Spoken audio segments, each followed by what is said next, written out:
Je crois que la réponse est dans la question elle-même. Nouveau modèle et modèle de développement marocain. D'une part, il nous faut impérativement un nouvel état d'esprit et qui consiste principalement à ne pas dénigrer le potentiel national, qu'il s'agisse de ressources, de compétences ou d'opportunités. Il faut bien sûr connaître nos forces et nos faiblesses, bien sûr capitaliser sur nos forces, mais plus que connaître nos faiblesses, les reconnaître, les accepter et œuvrer à les dépasser, comme nous l'avons d'ailleurs très bien fait sur tous les aspects structurels et d'infrastructure. Mais aujourd'hui, je crois qu'il est actuellement grand temps d'aller de l'avant en matière de ce qui est le plus vital, le vecteur humain. Et pour cela, il nous faut donc, je crois, un nouveau contrat social, je dirais même plus un nouveau contrat moral, où la notion de groupe subsiste et garde son importance, mais justement sans omettre l'importance de l'individu. Car aujourd'hui, l'efficience collective ne se transmet qu'à travers l'individu et un individu épanoui, qui donne le maximum de son potentiel bien sûr.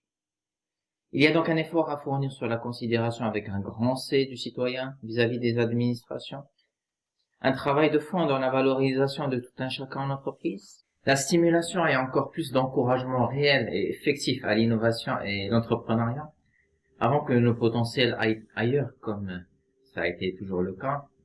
Dès lors, il incombera à chaque personne de saisir dans ce contexte l'opportunité pour contribuer à son essor et son développement personnel, mais aussi à notre développement collectif en tant que pays. Et d'autre part, la question était de définir un modèle de développement marocain. Cela va d'abord par une production locale. Et il est essentiel de bien peser cette dimension, car lorsque l'on exprime aujourd'hui produit local, on peut penser fabriquer localement, transformer localement. Mais je crois qu'il s'agit d'une finalité plus grande et qui a deux dimensions essentielles et qui sont intrinsèquement liées. Cette production doit être le plus généralisée possible sur le plan territorial. Et la seconde composante et la seconde dimension, c'est que la chaîne de création de la valeur ajoutée doit avoir lieu au niveau de notre pays pour créer ainsi le plus d'opportunités. Ce qui nous amène à la clé de voûte pour un nouveau modèle, créer continuellement le plus d'opportunités, et j'insiste sur continuellement. Car n'oublions pas que c'est le point principal qui a amené la réflexion sur un nouveau modèle.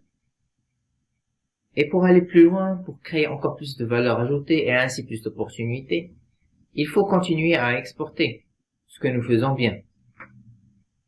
Mais il est indispensable de s'exporter plus, en tant que Maroc avec un grand M.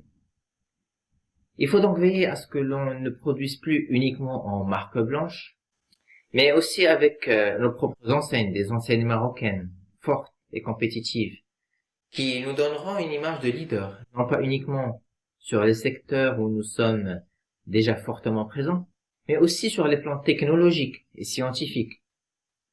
Et ce n'est qu'ainsi que nous fortifierons davantage notre poids économique et, de fait, notre positionnement sur l'échiquier international. Nous ne devons plus viser d'être émergents et aspirants leaders. Nous devons l'être, et de manière franche.